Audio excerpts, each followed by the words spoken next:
What's happening, everybody? Hello, hello, hello. Happy Sunday. Yes, and welcome to the Moment with the Most Sketty Podcast. I am your hostess with the most sis, your auntie, sister, cousin, best friend, always coming with the realness, Most Sketty herself. And I am here to bring you another episode of edifying, uplifting, enlightening stuff. So, yes, welcome and thank you for spending a moment with me on the. As you know, I am here at the Sherman Phoenix in the TDR Tone Deaf Radio Network station. And there go Mr. Tone Deaf himself going to go make sure that my stuff is all right because people being loud in the hallway, but God bless them anyways. So today, if you can see by the topic, we'll be talking about 20 years of parenting. Yeah, that's me. I have been, this face has been parenting for 20 whole years. Let's give a hand clap to my kiddo and his birthday. That was just this past Tuesday. He made it to 20 years of age. So we're going to be talking about that. Another Libra, yes. Yeah, we're going to be talking about that. And I'm going to give you 10 different things that I learned along my parenting journey. In these 20 years that I was gonna bring y'all 20, but I honestly, y'all know how I like to talk. I was gonna be here for 52 years trying to go through 20 different things. So I pulled out 10 different things that I wanted to talk about today. It's not an exhaustive list, but it definitely is some poignant things that I have learned along my parenting journey that I hope will be useful for you, whether you are actively a parent or if you desire to be a parent at some point in your life. So we're gonna get to that in just a moment, but y'all already know. Before I get to that, I gotta hop in with the church announcements. We just gonna drop a bomb on the church announcements until I finally do my my podcast homework and come up with an introduction for I swear, okay. I sat down probably about 3 weeks ago to pick out a sound for the intro to church announcements. And I came up with some stuff. Did I communicate that with my producer? No, not at all. Not even a little bit, not even once. But it's okay because when I do, okay, he's going to make sure that I get what I need in a timely fashion. And he gave a thumbs up from the side. See, that's my fault because I didn't follow through with what I needed to do. But regardless, we're going to get into the church announcements. I mentioned actually before I jump fully into the church announcements, I did mention that I am here at the Sherman Phoenix, which is where the TDR studio is currently located. And I can't start my show in this building without giving some love and some condolences to the family of DeAndre Dre Lewis. Dre was a security guard here at the Sherman Phoenix. He was a security guard. Actually, I've seen him do security several different places in the city. But most regularly, I saw him here at the Sherman Phoenix. And he was a really regular, steady face. And he's somebody who's definitely going to be missed. Like, even when I come on Sundays and ain't nobody in the building, he would be here in the building, control the pass just to make sure everything is all right. And he was a really steady, really kind presence. I never shared this with him because I didn't really think it was really relevant to his life. But when I first saw him, he reminded me of somebody who I have a very poor relationship with. Like, he looked just like him. And that person wasn't very kind to me. But seeing Dre around and just being a regular person doing his job, being kind to everybody as they come and go, really healed something for me in relation to that other person. Because it can be very triggering when you see somebody that reminds you of somebody who gave you a very terrible experience. But it's a beautiful thing to be able to be healed through that just by someone being their regular natural self. So Dre, rest in peace. I thank you so much for the impact that you had on my life, and without even knowing it, just by simply being a regular, kind person a regular kind face that we see on all the time here at the Sherman Phoenix. So you definitely will be missed. I appreciate you personally for that. And it's just a reminder to everybody else that as you go throughout your life, you never know what your kindness will do. You never know what being a regular person and going about the motions of your life could do to the next person, because we never know what each person is struggling with on the inside. And meeting a human to human, being kind to someone, speaking to someone, um, and creating a positive environment for someone when they are in your presence can be transformative. So it sounds like how I should end the show, but try to be kind. There is a point in being a good person. All right. So we're going to transition into the church announcements for the week officially. As you guys know, I attend the Central Church of Christ located at 1830 West Monroe. And this upcoming weekend, what is it, October, was like 6 days from now, 16th, 17th, 18th. We are having our minister's 40th anniversary celebration. So we'll be celebrating all weekend with the fish fry down at the church on Friday. We're going to have our annual musical on Saturday, and of course our ministers appreciation program on Sunday. I really, really encourage anybody who knows me or knows anything about the choirs that I sing in to come out to our musical at the Central Church of Christ on Saturday. At 5 p.m. Both of the major choirs that I sing with will be performing there, and it is a free event. So this is probably like the only time you're ever going to see both of my choirs like together in one space, and it's free. You're not going to want to miss that experience. And so I'm really excited about it. I've been in a lot of rehearsals. I'm really tired of singing all the time, but I love it. And I'm really looking forward to this weekend. And we're going to be down there on 1830 West Monroe eating real good all weekend. So God bless. And I hope to see, a couple of y'all there. I just did a feature at Food for Thought this past Tuesday, and it went really well. And I'm really excited to announce that on November 4th at Poets Monday at Linneman's Inn, I will be a featured poet there. So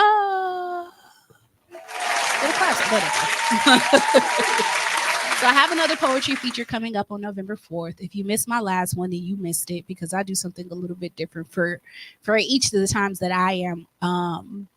I'm blessed to be brought up on stage in front of people and highlighted. So I don't know what I'm gonna be doing next yet for that, but on November 4th, if you are available, I'd appreciate if you come out. It's only $3 to attend that set at Linneman's, and I'm really excited about it. Shout out to Mario, the former poet laureate, for connecting me in with that space and recommending me to be a featured poet. I really appreciate when other fantastic poets recognize the talent that I have in me and ask me to come and be a part of their showcases, so, or part of their atmosphere. So thank you. Yay. And then, as I mentioned before, I'm a choir. There's always some singing going on. On November 15th and 16th, Anthony McGahee and Praise Motivated will be celebrating 27 years together as a choir. We will have what is called the Singers Ball on November 15th, and we will be having our anniversary concert on November 16th. So see me after the broadcast to get your tickets for those things. We're gonna, man, look. Like I said, I've been in rehearsals nonstop for all of these different adventures that I have going on, and I'm really excited. I always say I'm excited, but I be legitimately excited about all of the activities and opportunities that are coming up. So if you want to see AM PM, if you want to help us celebrate our new single, We Believe God, that has recently come out, hit me up, inbox me, and we can get you some tickets to all of these affairs and all of these adventures. All right. I feel like I need a sound. I wanna say push that sound, but I don't know what it's gonna do, so I'm gonna leave it alone.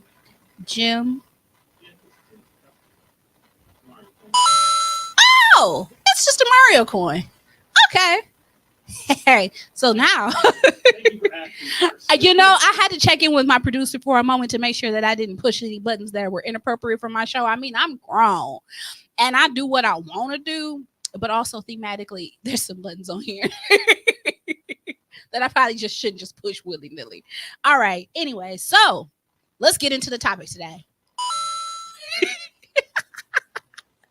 It's so apropos that I have a Mario Ding here because I'm going to talk about 20 years of parenting. 22 0. I, your hostess, Moschetti, have been somebody's mama since 2004. I remember when 2004 used to sound like the future, but 2004 is now officially 20 years ago.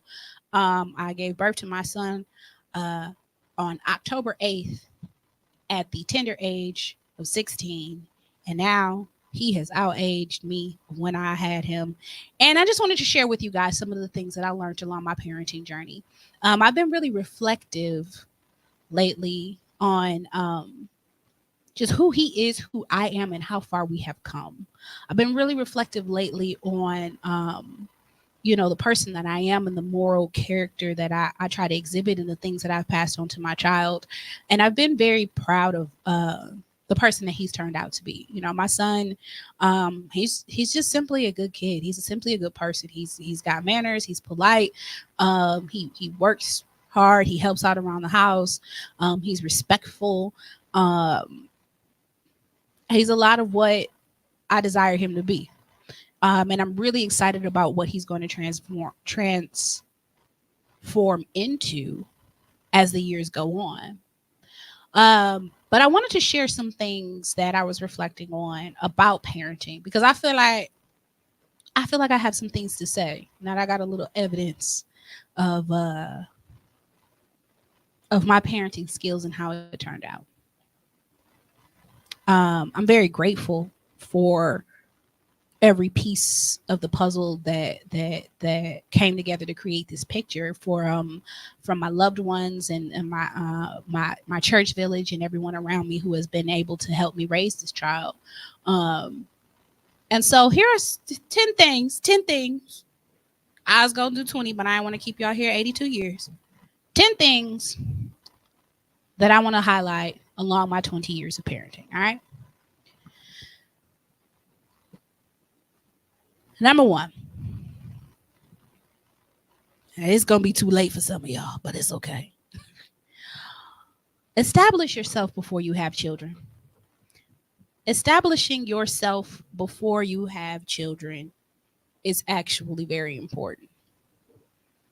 Establishing yourself before you have children is very important. And if you've already begun to have children, establishing yourself more before you have more children is very important. When I started off this parenting thing, I didn't realize how much growth and development I still had to go in life. I was just a kid. But as I developed through my parenting, I discovered that it is really important that you get some things out of your system and that you do some personal growth before you become anybody's parent. Because you have a whole life that is dependent on you.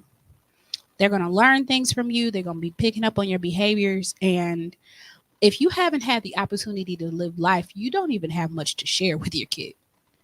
If you haven't had the opportunity to get to know yourself, it is made so much harder when you have another person in tow because you don't have the flexibility to see the world, to adventure, to make mistakes, to have victories, to save money, to buy a house, you don't have that. It is not as easy to do that when you have somebody else's life dependent on you.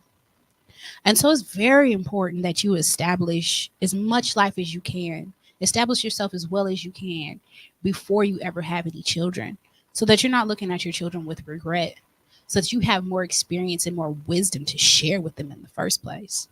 I'm a single parent, so I'll never knock single parents for doing what they have to do. But if parenthood is something that you aspire to, I really, really recommend as best as one can to vet out your partners, um, to be mindful of who you lay down with and potentially have children with, and to vet out your village on top of that. Because raising a child by yourself is hard. I don't care what anybody says. I don't care how good you are at it. I don't care how much money you have. Raising a child by yourself is hard.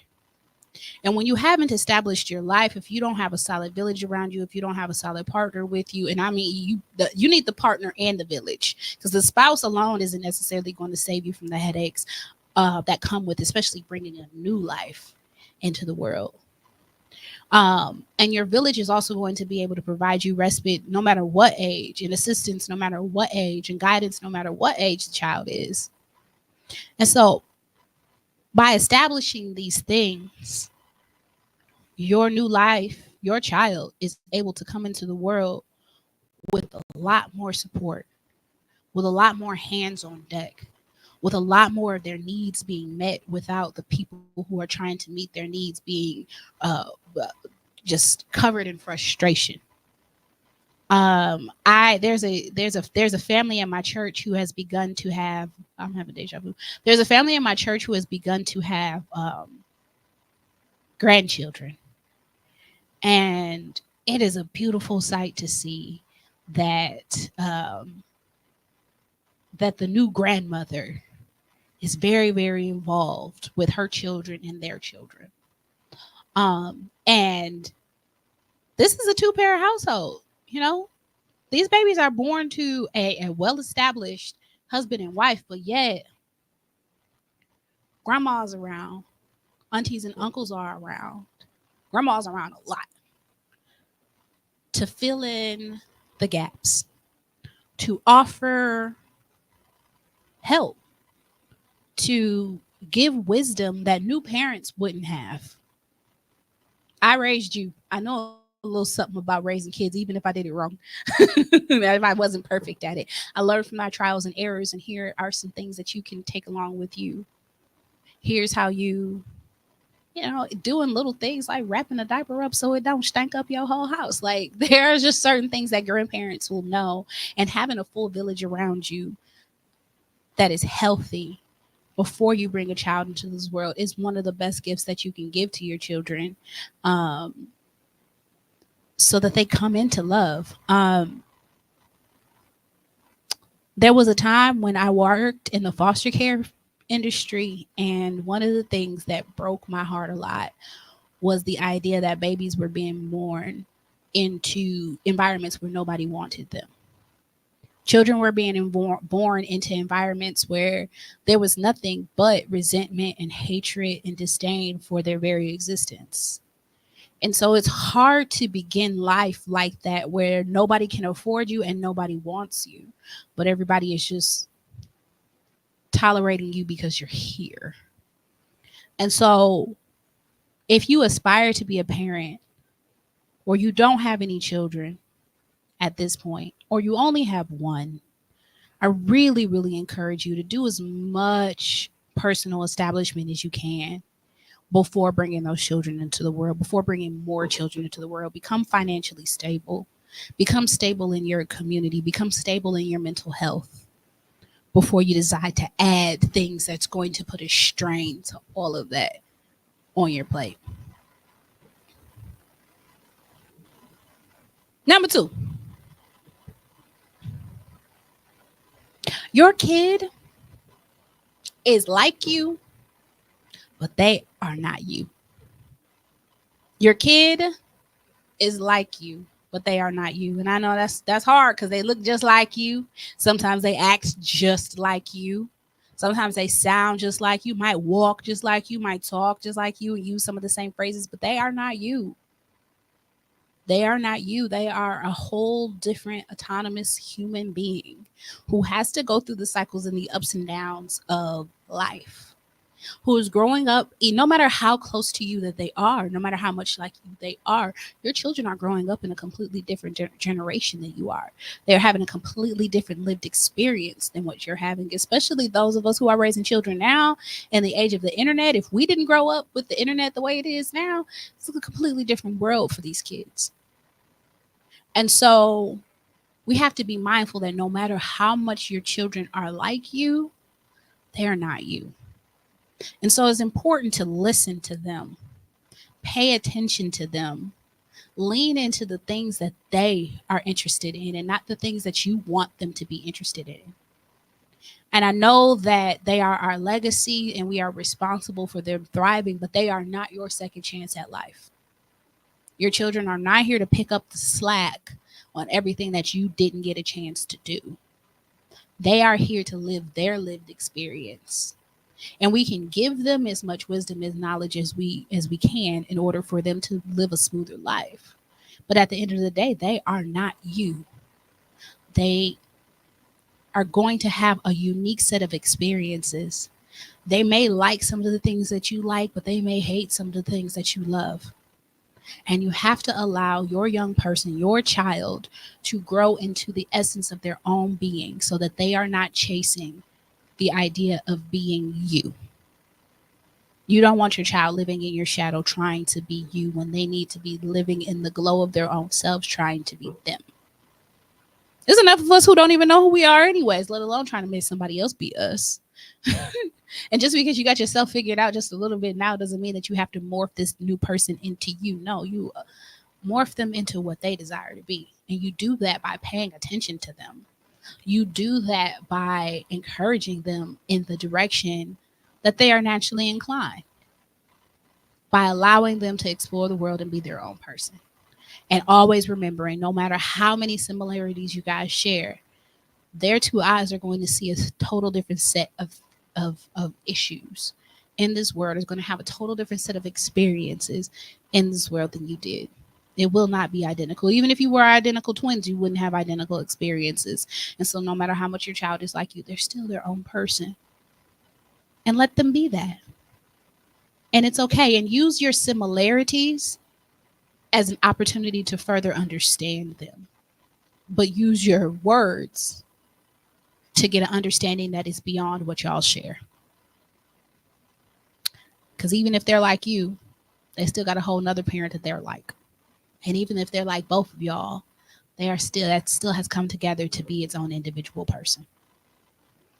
So your kid is like you, but they not you. Give them some freedom. Number 3, teach, don't assume. This kind of falls off of your kid is like you, but they are not you. They haven't had all the experiences that you have had.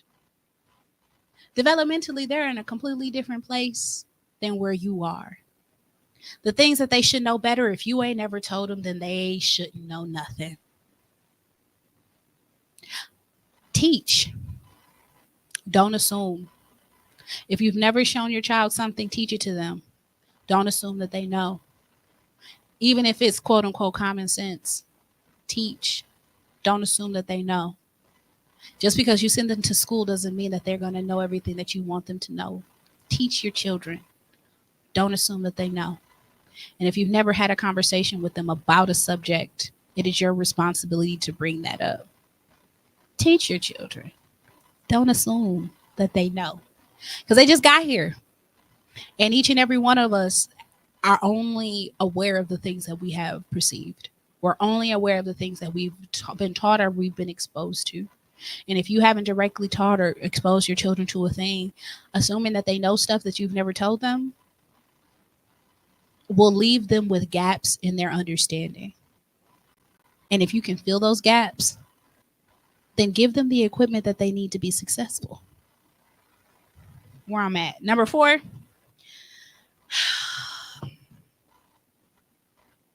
Number 4 is something that I say to a lot of parents, parents of like toddlers.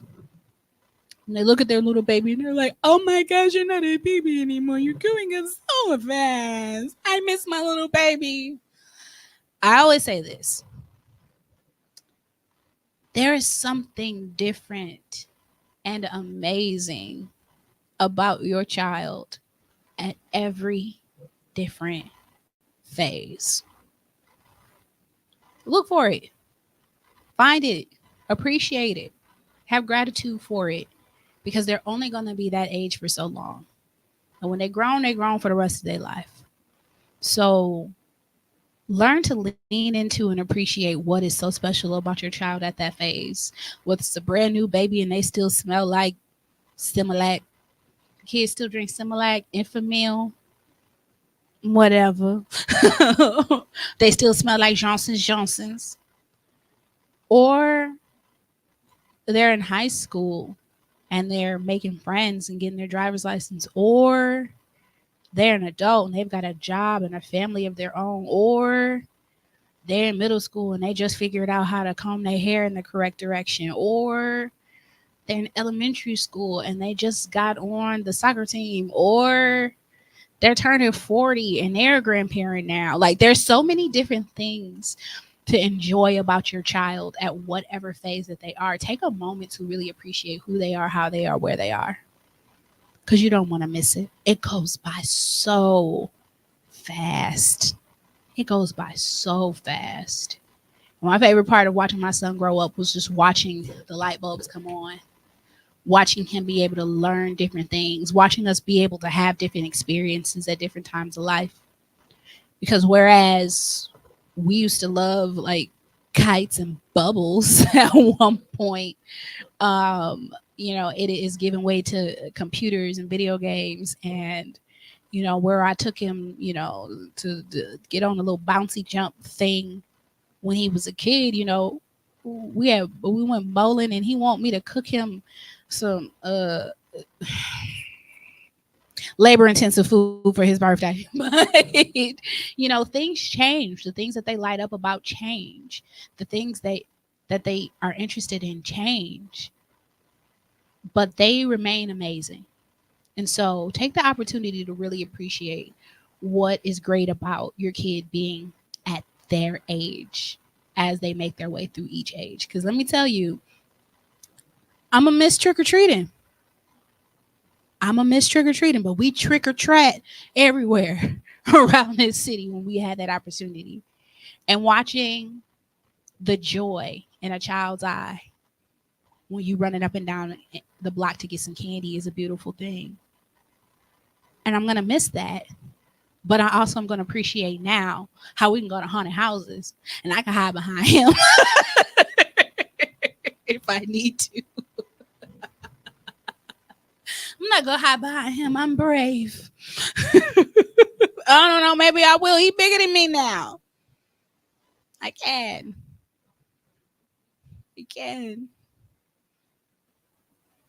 My brother's over there calling me terrible for hiding behind my son during in the haunted house, but I still stand by myself. Do what I want. I appreciate that he's the stature of a man now. All right.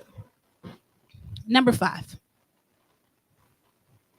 Let them dream. Let your children dream. Let your children dream. Let them be a little delulu. Let them have a fantasy world about how great. Let them aspire to something that you've never seen or never heard of. Let your children dream.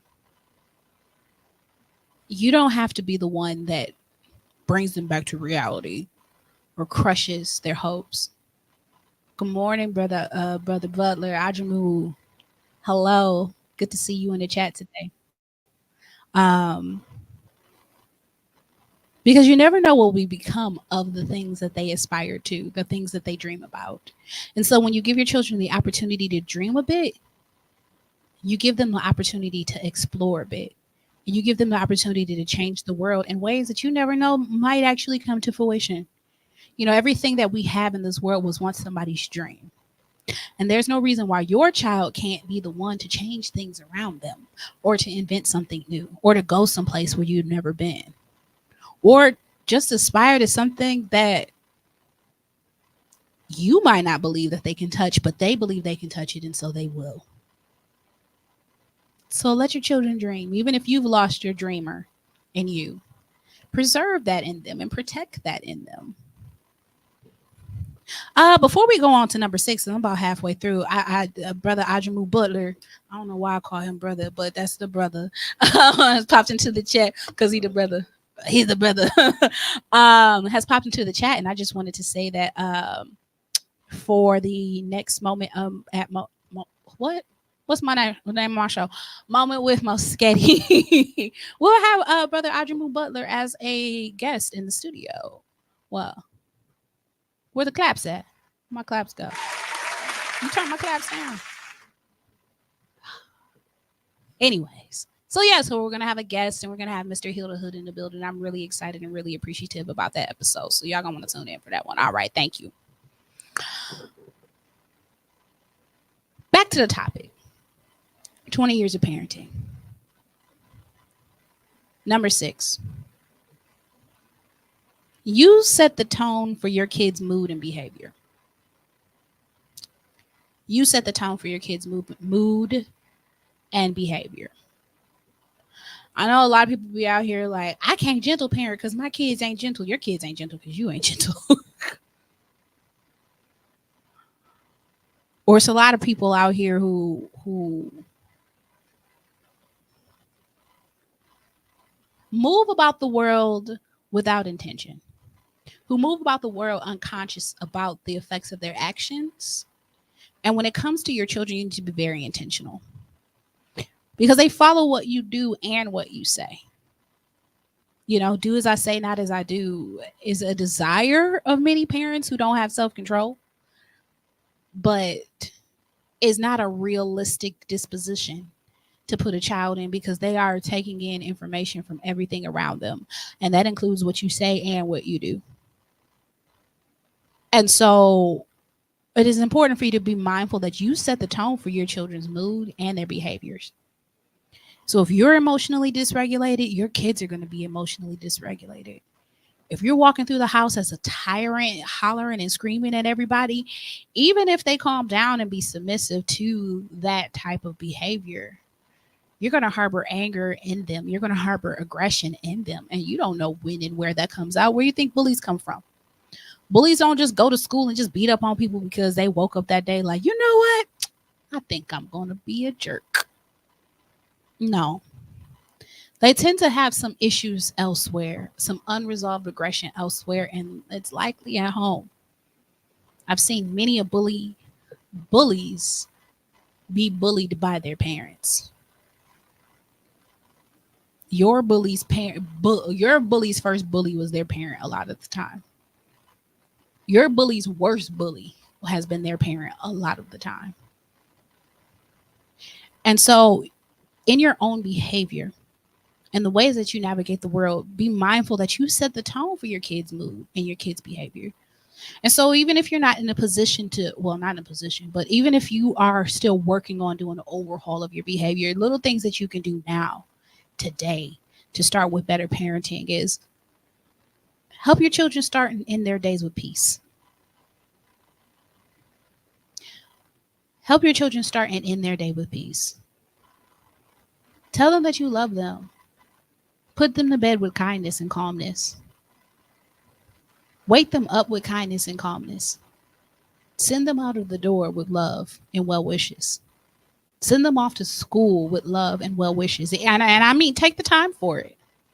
I understand that, you know, in the hustle and bustle of our days and trying to keep up with the routines, it gets difficult, but these are things that you have to be intentional about to infuse into your day. When my son was young and I would drop him off at the elementary school, I remember a number of occasions where we would have a rough start to the morning. We would have a very rough start to the morning. He would be running behind. I'd be running behind. We don't know where stuff is. We got to backtrack. Like it just would be, you know, occasionally just tumultuous. But before we parted ways, I always made sure that we had kindness to say to each other. I love you. Give me a kiss. Give me a hug. You have a good day. I always made sure that we had as much peace between us as possible. because I didn't want to send him out of my presence in a bad attitude, in a bad mood, so that he can transfer that energy into onto his teacher and into his classroom. So that's not fair for him. That's not fair for his focus. It's not fair for his concentration. For me who has the ability to be more intentional, who has more emotional control, to not ground him in a way in which he can be productive and connected and content with himself. So yeah, we would be in a dropout line. Like, hey, wait, hold on. They just gonna have to hunk behind us for 15 more seconds because I need to check in with you to make sure that I'm sending you into this space in a good disposition. I worked with children who had behavioral issues, and I asked one day in group um, how many of them got woken up aggressively, got yelled at, got cussed at that morning. Mind you, it's probably about 8 o'clock in the morning. I asked this question, and the majority of the kids raised their hands that they had been yelled at or cussed at or treated roughly that morning.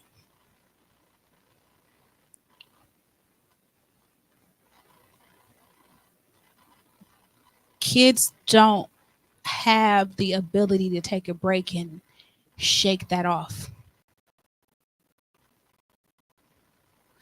You give them that energy and then they go sit in the classroom. And then they go to lunch and maybe they get a chance at recess to run around. So when we send them out into the world with that disposition, we hinder them. We set them up for failure instead of giving them light in which they can grow and flourish in. And I'm not saying that that's going to resolve every single behavioral issue, but think about how you feel when you've been in the presence of someone angry,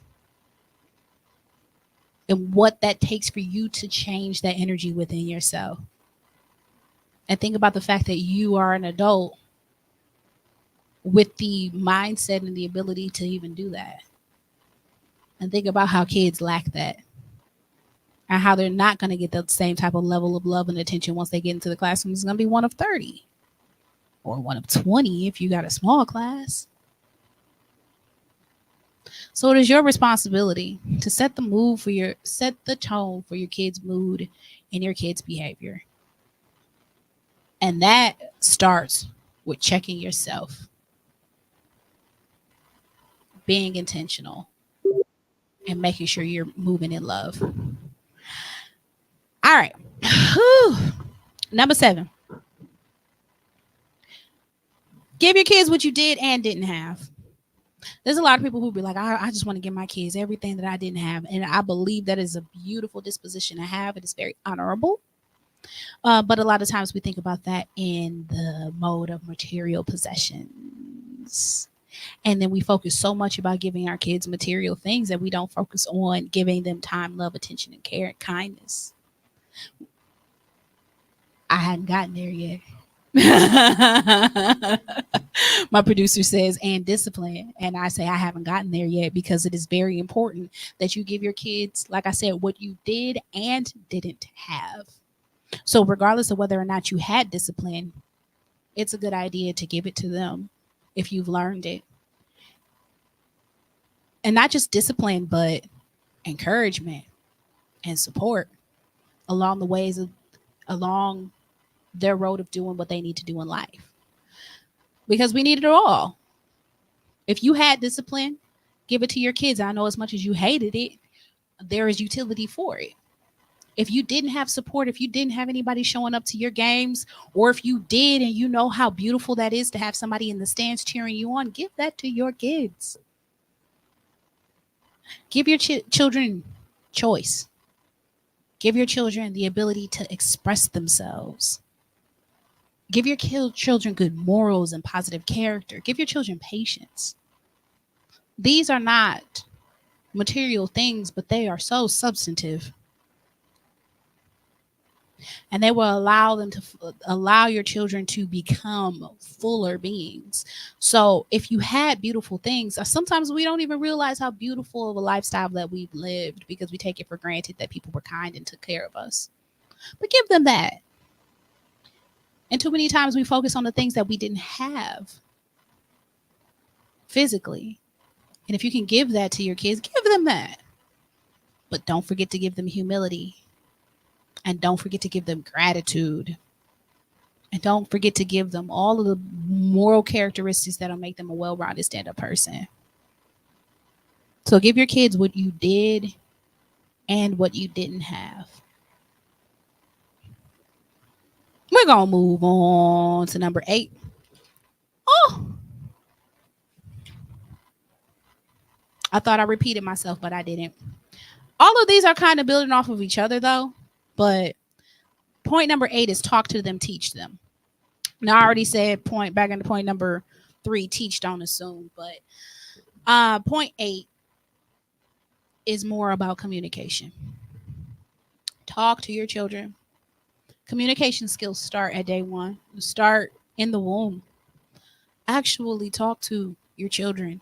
Teach them how to communicate.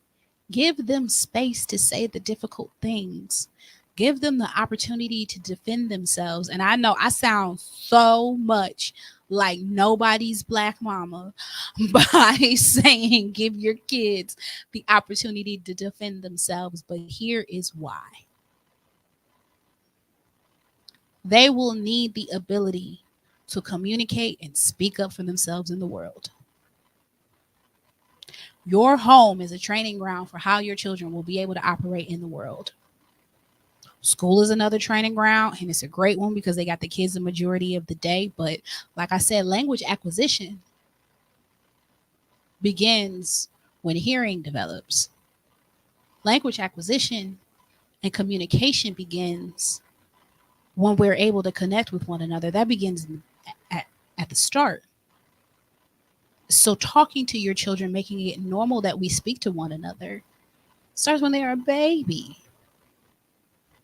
And when they move into toddlerhood and they start to be able to form sentences and request things, it is important that we give them the space to be able to do that. And when they get a little bit older and they want to defend themselves and they feel like they have been wronged and they are learning what it means to actually differentiate between right and wrong, we have to give them the ability to defend themselves. We have to give them the ability to talk about difficult things, to address conflict, because so many of us are conflict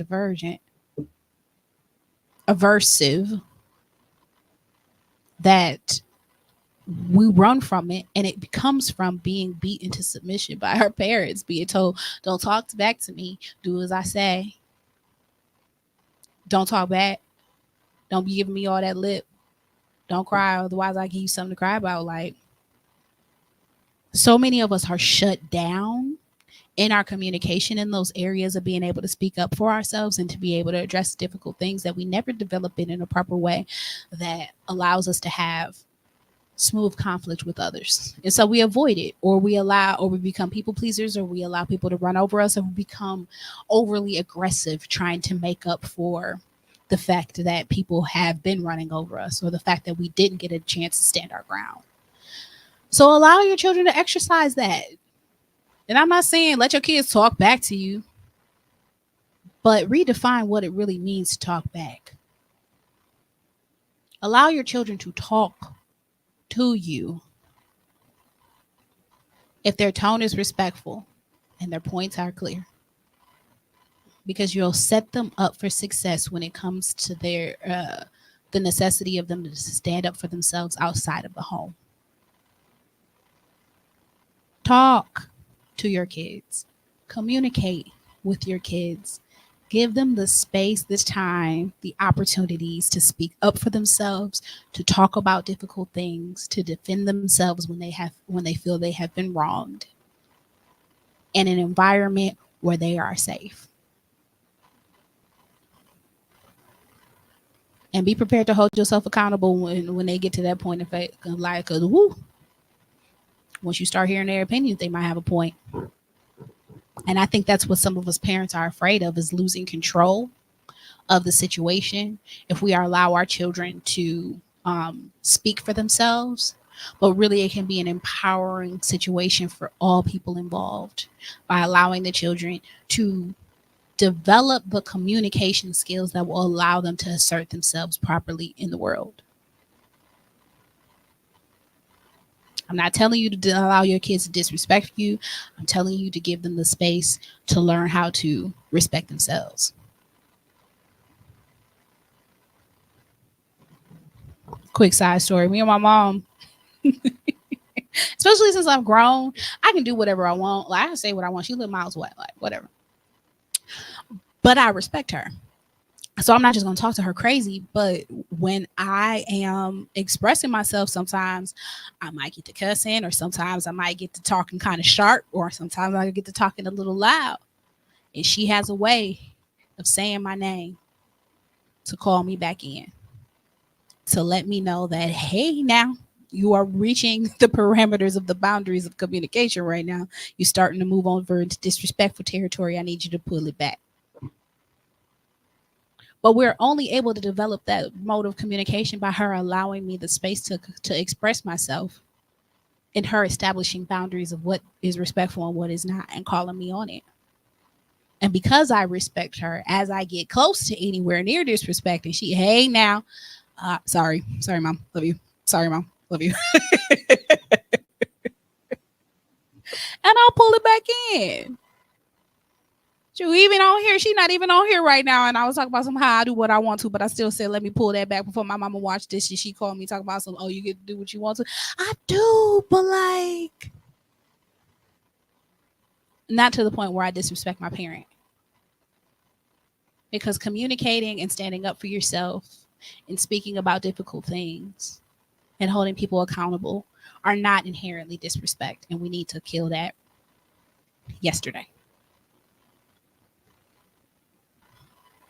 Some of the older generations might not get it. They might not like it. I know they don't like it. But it is necessary that you give your kids all the tools. Okay, where we at? Oh, number 9. We getting there. Look at us moving along. I told y'all, and we've been on here for 47 minutes. I told y'all if I'd have did 20 of them that we was going to be here for 40 days and 40 nights. Okay. Number 9. Give them responsibility and give them responsibility and restriction, as well as freedom to explore. Give your children responsibility and restriction, as well as freedom to explore. There are a lot of parents who swing the pendulum a little bit too far in one direction or the other. You can't save your kids from the world by being a helicopter parent, being overbearing, and being a harsh disciplinarian. You can't save them from the things that the world is going to do to them, and you can't save them for their desires to act a fool in the world by being a harsh disciplinarian. It just doesn't work like that.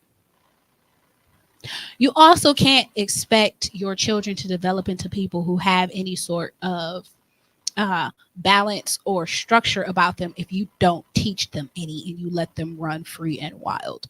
Again, your kids don't know nothing except for what they have been exposed to. And so when you give them responsibility and restriction, you teach your kid that life has consequences, good, bad, and ugly. You reap what you sow. If you put effort and energy into things, you can get something good out of it. If you go places you ain't supposed to go, you're going to have the type of effects in those spaces that you get. If you uphold something and over time, it will grow. If you put forth effort into things, you will reap benefits. And if you don't get anything out of it. Give your kids chores and bedtimes and curfews and responsibility to let them know that they are a part of this world and they can keep up with things on their own. But also give them the freedom to explore. Because some lessons in life just ain't gonna stick until they stuck. Some things your kids just won't get until they are exposed to it and they are able to embody the situation as a full lesson. And they'll come back to you and be like, Mom, Dad, guess what? And you'll be like, I've told you that a million times over. But it wasn't until they experienced the world that it really resonated with them, because before that, it was just hypothetical. If you don't give your children any type of freedom, you don't even have the opportunity. You can't even gauge whether or not the morals and the lessons and everything that you taught them is effective, because they haven't been able to put it into practice. And overly sheltered kids, I see it time and time again. You've seen it time and time again. They wild out when they get a sense of freedom. And it could be to their detriment if they don't know, if they've never had to have a taste of being responsible for themselves, if they've never had to watch their own back, if they've never had to pay attention to their own actions. It can get dangerous if you don't give your children any freedom. But it can get dangerous if you give them too much with no guidance, because then they're just out here in the world learning all their lessons the hard way without structure. And so it's very important. Give your kids responsibility and restriction. Let them know that there are parameters of behavior if you want certain outcomes. But also give them freedom, because like I said at the first point, they might be like you, but they are not you. They got to go experience this world on their own, in their own unique way, from their own unique perspective, so that they can actually utilize the things that you taught them and embody the moral lessons in their behavior, and not just in a hypothetical sense. And what responsibility and restriction looks like and what freedom looks like changes at every phase. Change with your children. Allow them to grow. Of course, when they're newborns, they're going to be restricted to a bassinet. They can't even lift their heads. But when they are high schoolers, let them go to the dance. Let them walk to school. Maybe they got to take the bus. Like, when they're young adults, make them make their own appointments. You can't call for them all the time. Like, when they start learning how to account and handle money, allow them to step up to the counter, pay for their own food. Give some structure and then let them go. At number 10, we made it to number 10. Hey, be a human being. The 10th thing that I have to say about parenting that I've learned in these 20 years of doing this thing is that it is very important for you to just be a human being. Be a human being in front of your children.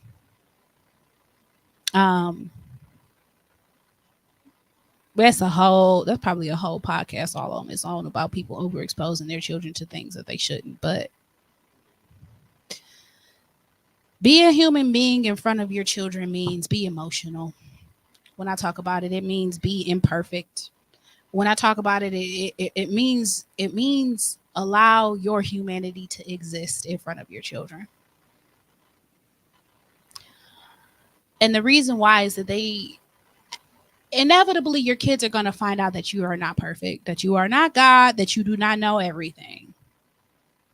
When they are small, it seems like you know everything, because you know that when you mix red and blue, it makes purple. And that is just like, whoa, the most phenomenal thing that your child has ever seen, because they're new to the world.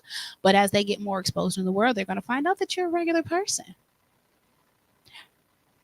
So allow yourself to be a regular person. Because like I said, you set the tone for your kids' moods and behaviors. You are a great example to them about how to navigate life. Your kids will do what you say and what you do. And if you take away your humanity, they will expect a warped version of perfectionism within themselves. When you take away your own humanity, you paint a picture of adulthood for your children that is not realistic. And so though they don't need to be involved in every single small affair that you have, they don't need to be involved deeply in the finances until they are a little bit older. They don't need to be deeply involved in your romantic life. They do need to know what it looks like when your parent is sad. They do need to know what it looks like to make a mistake and fix it. They do need to know what it's like when life is hard and you have to navigate it. And when you hide too many things from your children, especially when they get into those tween and teenage years, they don't know how to solve problems because you've never showed them that problems exist. They don't know who you are and what you've had to struggle through because you are hiding all of that from them. And so be a human being in front of your kids.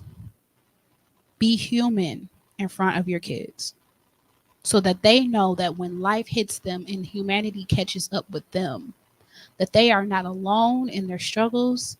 They are not alone in having to prioritize and having to problem solve. They're not alone in adulting because that they've seen the adults around them actually be real, regular human beings. So temper that and give your children the pieces of you that are age appropriate. And if your kids are grown, talk to them. Man to man, woman to woman, man to woman, them the day to day. So that they know your story as a human being who's made it to wherever you are.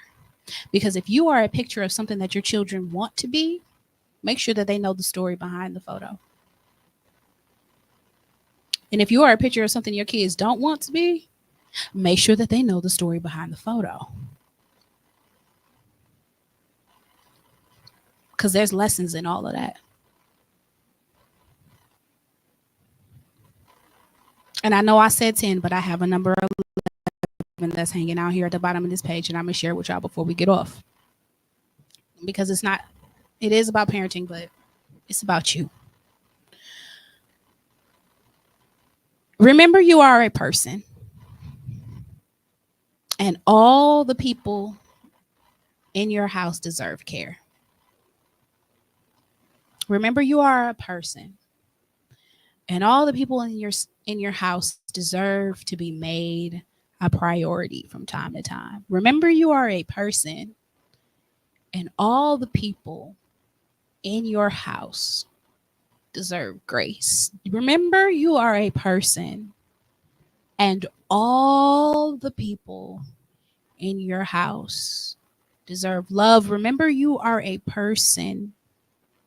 And all the people in your house deserve peace. Remember that you are a part, and this goes for if you are a parent or not. Remember that you are a person. And all the people in your house deserve care. This comes at the end of my parenting lesson because as much as we spend all of our time being mindful and caring and pouring into our children and doing this, that, and the other and being intentional and doing all the things that I talked about and then some. So many parents feel guilty about being a person in their house that needs care because they feel responsible for caring for everybody else in the space. But remember, you're somebody's kid too. And if your kids deserve love, kindness, and care, then your parent's kid deserves love, kindness, and care. Give some to you. Give space to you, give peace to you, give mindful behavior to you. Talk kindly to yourself. Give yourself responsibility and restrict. Give yourself all of the stuff that you want to give your kids.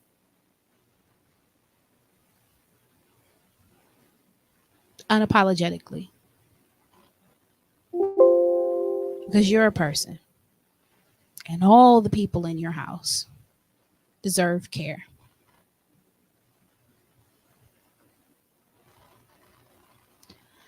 All right. I think that's the end of that. I'm going to pray it on out and we're going to take it all out. Dear Heavenly Father, I thank you for this day. I thank you for your care and your kindness and your compassion and your guidance and your greatness and your provisions for me. And I ask that you be with me, you be with those who watch the Moment with Mo Sketty podcast in our endeavors as parents, as single people, as children, that we just walk as upright as we can as directly towards greatness as we can. Lead us, guide us, cover us, protect us. In the name of the Father, the Son, and Holy Spirit. Thank God and amen. Hey, y'all. Hey, y'all in the comments. John Fletcher, Mr. Audrey Butler, Bree, Prince. I see y'all over there in the comments. I wasn't really reading you guys' comments, but I appreciate y'all popping in. And for those of you who watch the show either live stream or who watch it in the replay, I appreciate each and every one of you. Like I always say, like, comment, share the podcast if you feel like there's something touching here that could be edifying for somebody else. And if you'd like to give any financial appreciation directly to the pod, you can cash at me, Moschetti, hashtag Moschetti, buy me a coffee, buy me a car, whatever's in your wallet and whatever's on your heart. It is greatly appreciated, and it goes in towards all of the different endeavors that I do artistically. And so with that being said, thank you for spending a moment with me. I appreciate you. And I'll see you next time. Take me out, Tone.